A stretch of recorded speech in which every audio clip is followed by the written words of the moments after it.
नाज़रीन आदाब, आप देख रहे हैं INN चैनल। मैं हूं शेख अहमद अली। आज की ख़ास बात में हम देखेंगे कई अहम कौमी और बैनुल अक़वामी ख़बरें। ज़रई क़ानूनों के ख़िलाफ़ किसानों के एहतजाज का आज 10वां और अहम दिन था। किसानों और हुकूमत के बीच हफ्ते को दोपहर करीब 2:15 बजे से शाम तक 5वें दौर की बातचीत हुई, जो बेनतीजा रही। अब 9 दिसंबर को फिर बात होगी। ये इजलास सुबह 11 बजे से शुरू होगा। किसान कायदीन ने इजलास के बाद कहा कि मरकज़ी हुकूमत ने उन्हें 9 दिसंबर को एक तजवीज़ देने को कहा। हम इस तजवीज़ पर पहले किसानों के बीच बहस करेंगे, फिर हुकूमत के साथ बातचीत शुरू होगी। इजलास के बाद मरकज़ी वज़ीर ज़राअत नरेंद्र सिंह तोमर ने कहा कि बहस अच्छे माहौल में हुई। हमने कहा कि मिनिमम सपोर्ट प्राइस का इंतज़ाम जारी रहेगा, इस पर किसी भी तरह का ख़तरा नहीं है। इस पर शक करना बेबुनियाद है। फिर भी किसी के मन में अगर कोई शक है तो हुकूमत उस शक को दूर करने के लिए पूरी तरह तैयार है। उन्होंने कहा कि APMC एक्ट रियासत का है और रियासत की मंडी को किसी भी तरह से मुतासिर करने का इरादा हमारा नहीं है। कानूनी तौर से भी वो मुतासिर नहीं होगा। APMC मजबूत हो, इसके लिए हुकूमत कोशिश करने को तैयार है। इस पर गलत फहमी है तो हुकूमत इसको हल करने के लिए तैयार है। तोमर ने बताया कि आज सभी मुद्दों पर बातचीत होती रही। हम चाहते थे कि कुछ मामलों पर जो वजाहत है वो आ जाए और उन्हें कुछ तजावीज़ मिले, लेकिन बातचीत के दौर में ये मुमकिन नहीं हो सका। अब 9 दिसंबर को दोबारा इजलास होगा। हमने किसानों से कहा है कि हुकूमत आपके सभी पहलुओं पर गौर करेगी और हमारी कोशिश होगी कि इस तनाज़े का कोई हल निकाला जाए।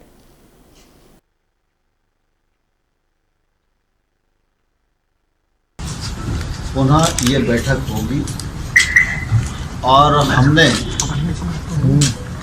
किसानों को कहा है कि सरकार आपके सभी पहलुओं पर विचार करेगी और हमारी कोशिश होगी कि समाधान का रास्ता हम खोजें। लेकिन समाधान का रास्ता खोजने में यह उपयुक्त होता किसान नेताओं के भी कुछ सुझाव मिल जाते तो हमको रास्ता निकालना थोड़ा आसान होता। अभी भी हम उसका इंतजार करेंगे। 9 तारीख को दोबारा से मिलेंगे। सबकी सहमति से तारीख तय की गई है और मैं आपके माध्यम से बैठक में भी कहा और यहाँ भी कहना चाहता हूँ कि सर्दी का सीजन है, कोविड का संकट है, इसलिए जो बुजुर्ग लोग हैं वे और जो बच्चे हैं उनको अगर यूनियन के नेता आह्वान करके घर भेज देंगे तो वो सुविधा से रह सकेंगे। यह आग्रह मेरा किसान यूनियन से है और मैं यह आश्वस्त करना चाहता हूं कि प्रधानमंत्री नरेंद्र मोदी जी की सरकार किसानों के प्रति पूरी तरह प्रतिबद्ध थी, है और आने वाले कल में भी रहेगी। अगर आप 6 वर्ष मोदी जी के कार्यकाल में कृषि के क्षेत्र को देखेंगे तो मोदी जी के नेतृत्व में आमूलचूल परिवर्तन किया गया है। इसमें किसान की आमदनी में बढ़ोतरी हुई है, योजनाएं बनी हैं, बजट बढ़ा है, MSP बढ़ी है, सरकारी खरीद बढ़ी है और किसान महंगी फसलों की ओर आकर्षित हो सकें, किसान टेक्नोलॉजी से जुड़ सकें और किसान समृद्धता की ओर बढ़ सकें। वज़ीर आज़म नरेंद्र मोदी ने अब खुद किसान तहरीक से निपटने के लिए कमांड संभाल लिया है। वज़ीर आज़म ने नए ज़रई क़वानीन के बारे में मुश्तइल किसानों से मुलाकात के 5वें दौर से पहले एक अहम इजलास तलब किया। इजलास में किसानों का मुतालबा और उनके नुकात पर गुफ्तगू करने के लिए किसान तंजीमों और हुकूमत के माबीन इत्तेफाक़ राय हो गया है। 7 लोक कल्याण रोड पर मुनक़िदा इस इजलास में मरकज़ी वज़ीर दाखिला अमित शाह, वज़ीर दिफ़ा राजनाथ सिंह, मरकज़ी वज़ीर ज़राअत और किसान बहबूद नरेंद्र सिंह तोमर और वज़ीर तिजारत पीयूष गोयल शामिल थे। तकरीबन 2 घंटे जारी रहने वाले इस इजलास में काश्तकारों के मुतालबात और उनके नुकात पर तबादला ख्याल किया गया। वज़ीर आज़म की ज़ेर सदारत ये इजलास दोपहर 2 बजे किसानों और हुकूमत के माबीन होने वाली बातचीत से कबल अहम समझा जा रहा था। इस मुलाकात के बाद वज़ीर ज़राअत तोमर ने उम्मीद जाहिर की कि किसान तहरीक छोड़ देंगे और एक मुस्बित सिमत में सोचेंगे। ज़राए के मुताबिक मुलाकात में वज़ीर आज़म ने इशारा किया कि अगर ज़रूरत हुई तो वो खुद किसान तंजीमों के रहनुमाओं के साथ मीटिंग करेंगे। दूसरी तरफ किसान मुत्तहिदा महाज के सरबराह रामपाल सिंह ने कहा कि आज हम आर पार की लड़ाई लड़ेंगे, रोज़ाना मुलाकात नहीं होगी। आज के इजलास में और कुछ नहीं होगा, सिर्फ क़वानीन को मनसूख कराना है। अगर आज इसका हल नहीं निकाला गया तो हम 8 दिसंबर को भारत बंद कर देंगे। उसके बाद ये इजलास मुनक़िद हुआ और ये तय पाया गया कि 9 दिसंबर को अगला इजलास होगा। कांग्रेस के साबिक सदर राहुल गांधी ने कहा है कि बिहार में किसान मिनिमम सपोर्ट प्राइस के बगैर परेशान हैं और वजीर आजम नरेंद्र मोदी ने मुल्क भर के किसानों को इस बहरान में ढकेल दिया है। राहुल गांधी ने हफ्ते के रोज कहा कि बिहार का किसान एमएसपी एपीएमसी के बगैर काफ़ी परेशानी में है और अब वजीर आजम ने पूरे मुल्क को इसी कुएं में ढकेल दिया।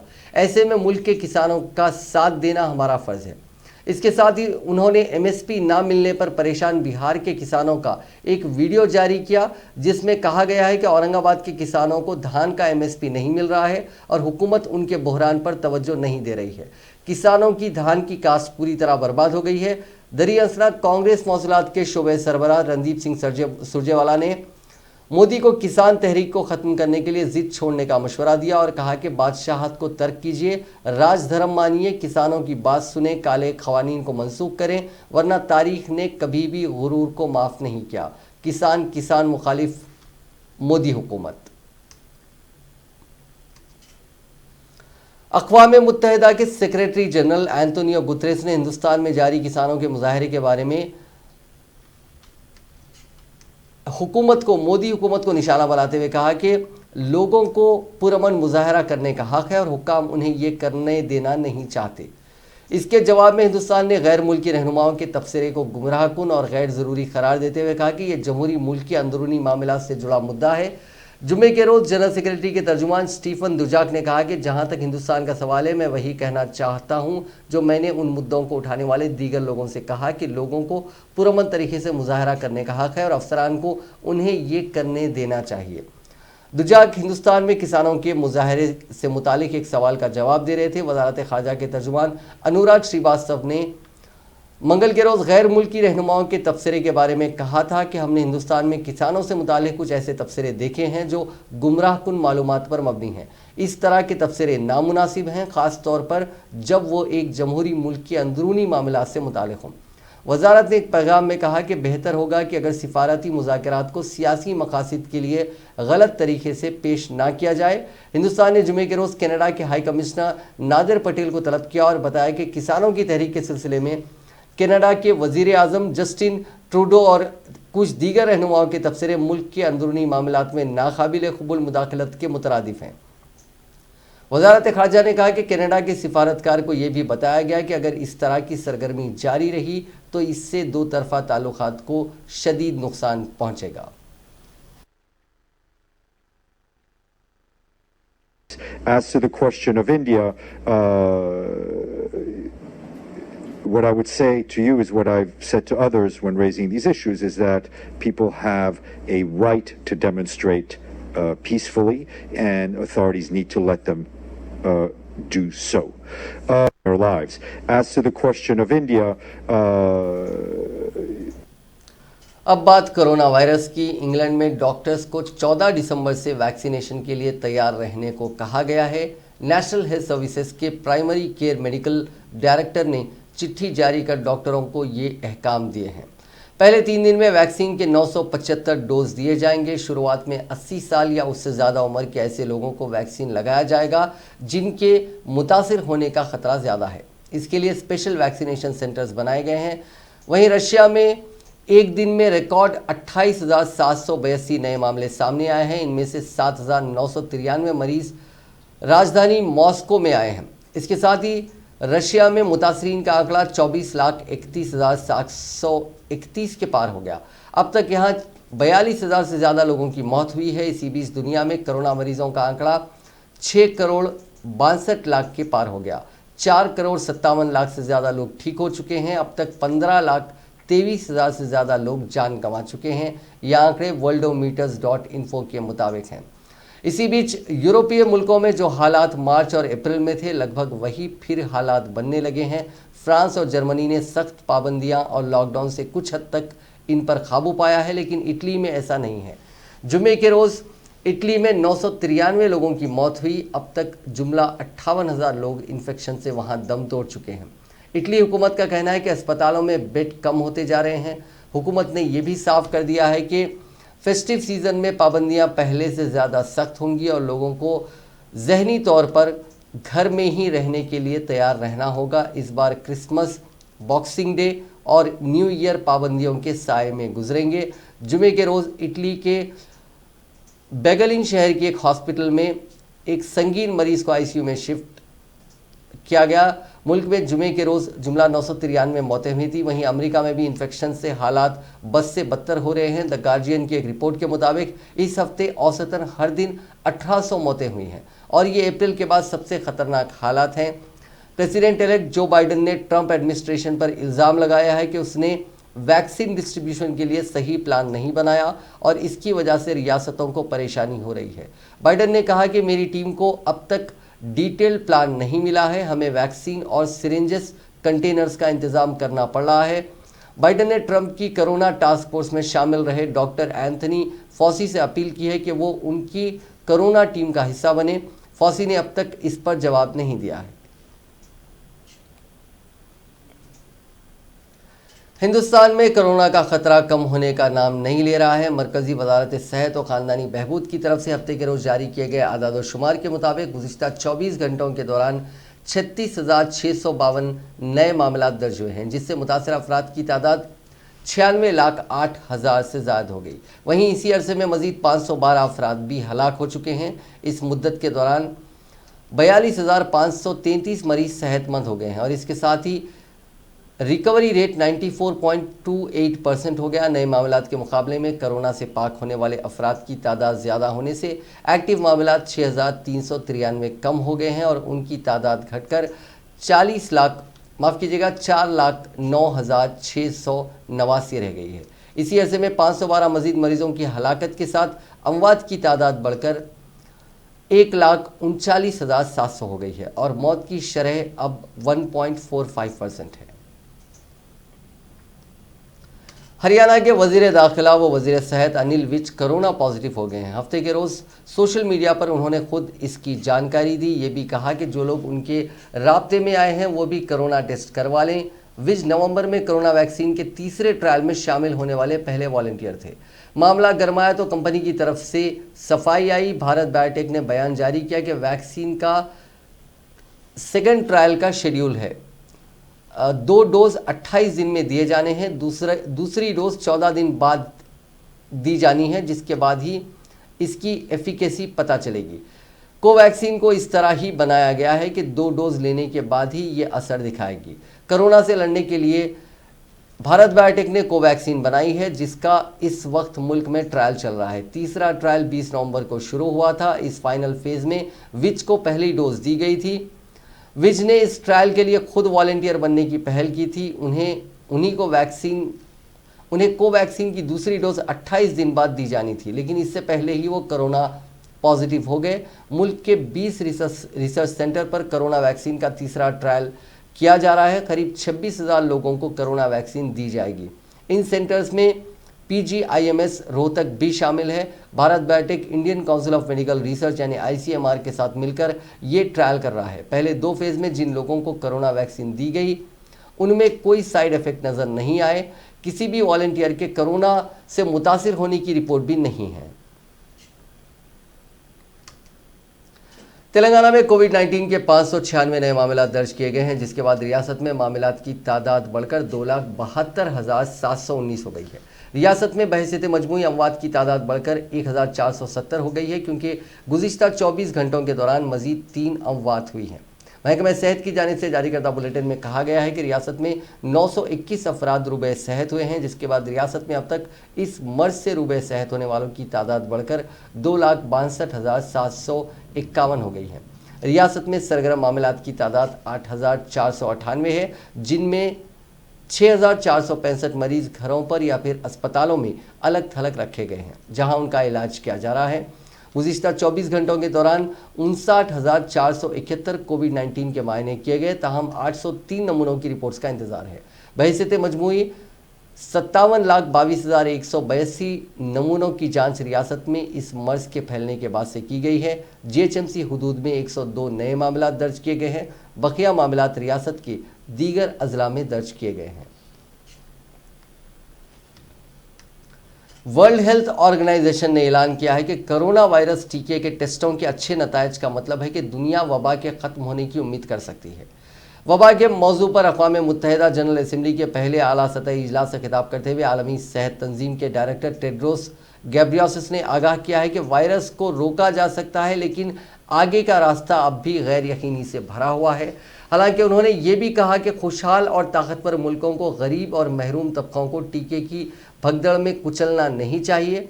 उन्होंने कहा कि वबा ने इंसानियत की अजीम और सबसे ख़राब शक्ल भी दिखाई है।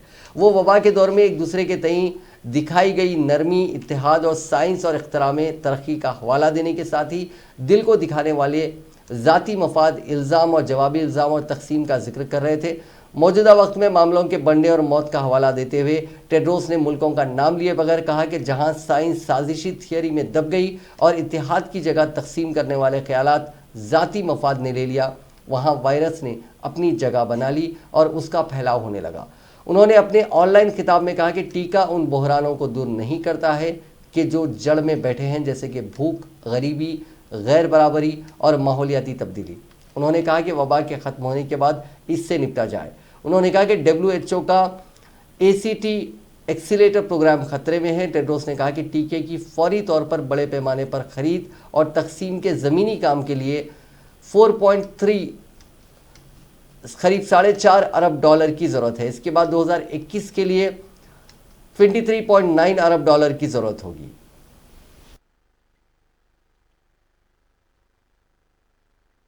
Excellencies, dear colleagues and friends, I would like to thank Mr. Terry de Montbrea for inviting me to address you today.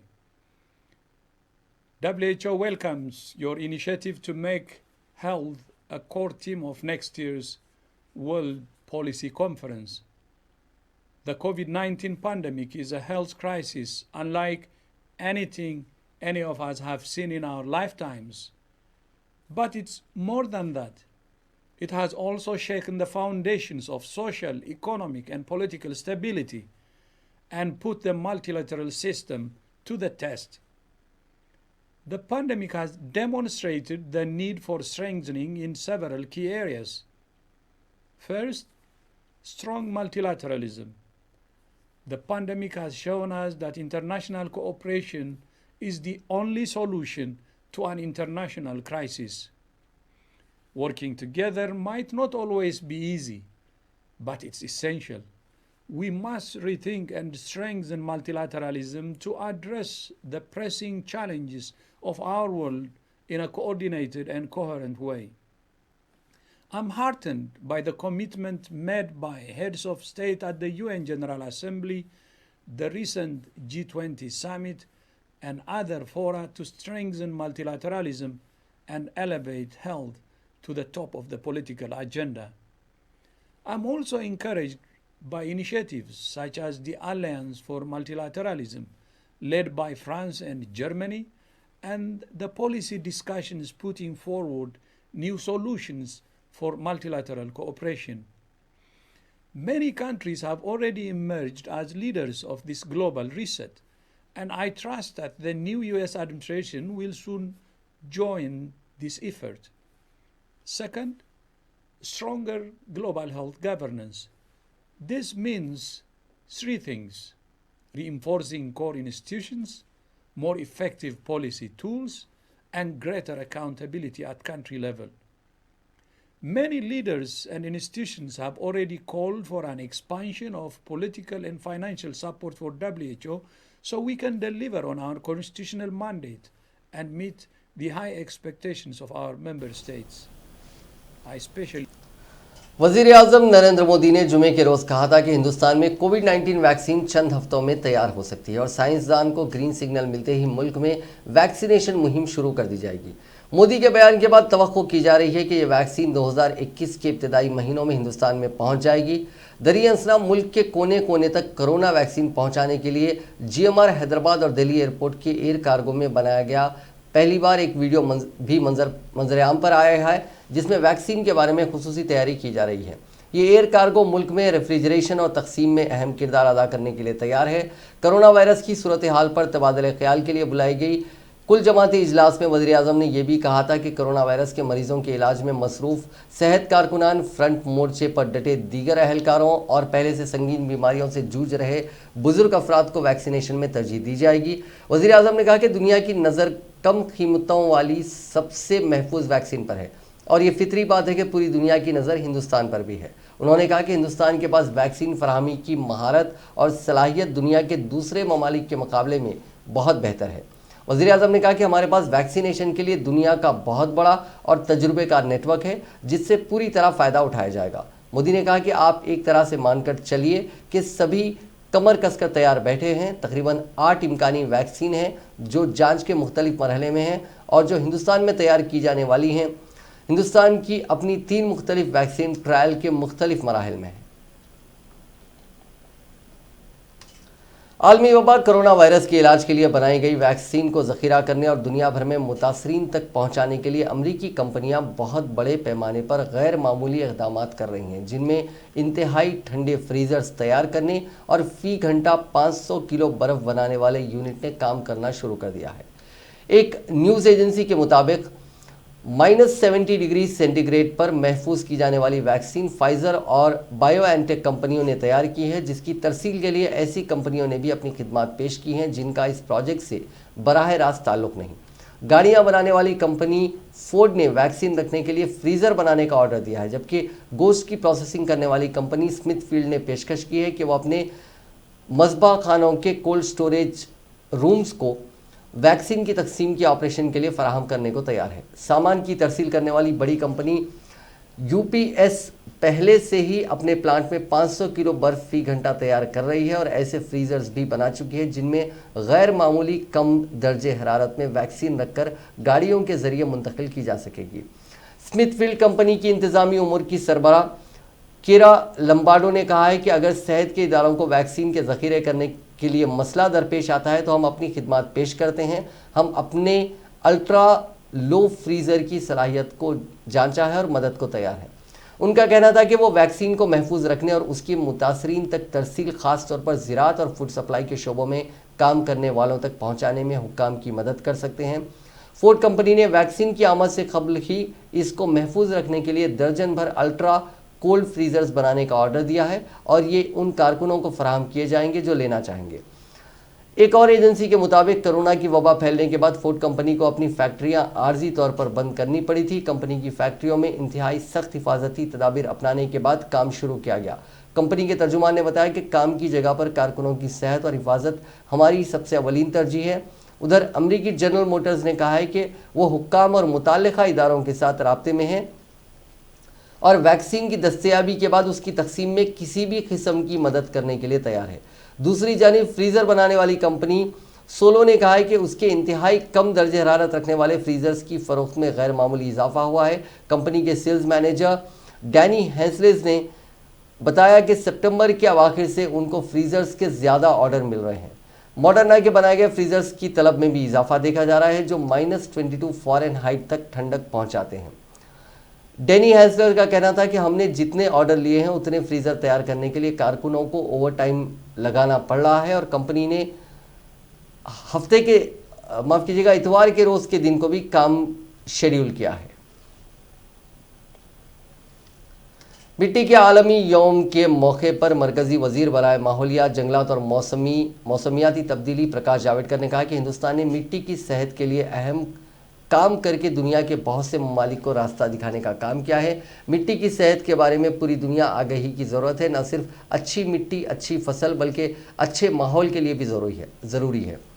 हफ्ते के रोज़ उन्होंने ट्वीट किया कि वज़ीर आज़म ने 2015 में मिट्टी हेल्थ कार्ड स्कीम का आगाज़ किया और ज़राअत के शोबे में मिट्टी की सेहत पर तवज्जो देने पर जोर दिया ताकि पैदावारी सलाहियत को बढ़ाया जा सके और खुशहाली लाई जा सके। मिट्टी का आलमी यौम अक़वाम मुत्तहिदा के ज़रिए 5 दिसंबर को मनाया जाता है। इसका मकसद काश्तकारों और आम लोगों को मिट्टी की अहमियत से आगाह करना है। On single-use plastic, we have already banned it. We have made categories also, and we have banned. And there is a people's movement around, built around this single-use plastic ban, and therefore it has received a tremendous initial success, and we'll take it to the logical end, because replacement of single-use plastic items, that is very important, and we have practically achieved replacement, and now we are going ahead with the use. And therefore your suggestion about our cooperation, because our cooperation is multifaceted and very deep collaboration we have, and we want to continue with that and improve upon that, particularly on वज़ीर आज़म नरेंद्र मोदी 10 दिसंबर को दोपहर 1 बजे दिल्ली में संसद भवन की नई building का भूमि पूजन करेंगे। लोकसभा स्पीकर ओम प्रकाश बिरला ने आज ये जानकारी दी। उन्होंने पीएम मोदी से उनके घर मुलाकात की और इसके लिए न्योता दिया। इसी सिलसिले में ओम बिरला ने पिछले हफ्ते ओहदेदारों के साथ नई बिल्डिंग की साइट का जायजा भी लिया था। ओम बिरला ने कहा था कि 2022 में मुल्क की आज़ादी के 75 साल पूरे होने पर हम नए संसद भवन में दोनों ऐवानों के सेशन की शुरुआत करेंगे। उन्होंने बताया कि नए भवन में लोकसभा एमपीज के लिए लगभग 888 और राज्यसभा एमपीज के लिए 326 से ज़्यादा सीटें होंगी। पार्लियामेंट हॉल में जुमला 1224 एमपीज एक साथ बैठ सकेंगे। जब मुल्क में कोरोना फैला है, ऐसे वक्त नई पार्लियामेंट बिल्डिंग बनाने पर अपोजिशन पार्टीज ने हुकूमत की शदीद तनकीद की है। कांग्रेस सदस्य सोनिया गांधी और एनसीपी की एमपी सुप्रिया सूले ने नया भवन बनाने की टाइमिंग और खर्च पर सवाल उठाया था। उनका कहना था कि इस वक्त नई बिल्डिंग बनाने के बजाय हुकूमत को कोरोना से लड़ने पर ध्यान देना चाहिए। इस साल की शुरुआत में हुकूमत ने नया संसद भवन बनाने के अपने फैसले को सही ठहराया था।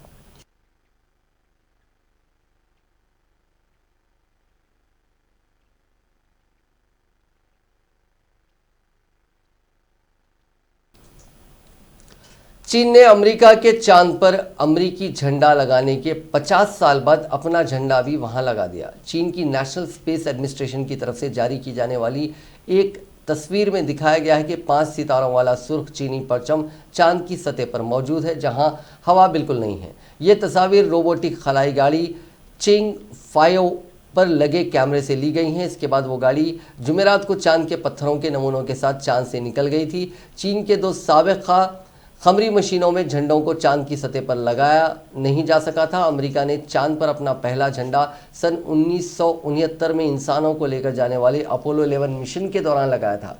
इसके बाद जारी रखे गए मिशनों में 1972 तक 5 झंडे चांद की सरजमीन पर लगाए गए। सन 2012 में नासा ने कहा था कि सैटेलाइट से ली जाने वाली तस्वीर में 5 झंडे अभी भी नजर आ रहे हैं, लेकिन मीडिया में आने वाली रिपोर्ट्स में माहिरीन का कहना था कि मुमकिन है कि सूरज की चमक की वजह से उनका रंग उतर चुका हो और वो सफ़ेद हो चुके हों।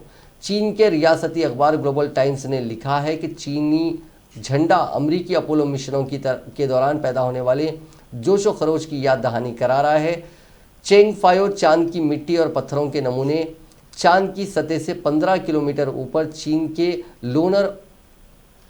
लोअर ऑर्बिटर में ले गया, जो एक मॉड्यूल में बंद होंगे, और इसे चीन के मंगोलिया से बना चीनी झंडा 2 मीटर चौड़ा और 90 सेंटीमीटर लंबा है और इसका वजन 1 किलोग्राम है। प्रोजेक्ट लीडर ली यूनिफैंग ने ग्लोबल टाइम्स को बताया कि झंडे के तमाम हिस्सों को ऐसी खुसूसियत दी गई है कि वो सर्द दर्जे हरारत में भी महफूज रहे। प्रोजेक्ट डेवलपर चीन चैंग का कहना था कि ज़मीन पर इस्तेमाल किया जाने वाला कोई आम कौमी परचम चांद का शदीद माहौल बर्दाश्त नहीं कर सकेगा। चांद पर लैंडिंग के पहले चीनी मिशन चिंग 3 के दौरान चीन के कौमी परचम को देखा गया था। इस दौरान लैंडर और रोवर ने एक दूसरे की तस्वीर ली थी।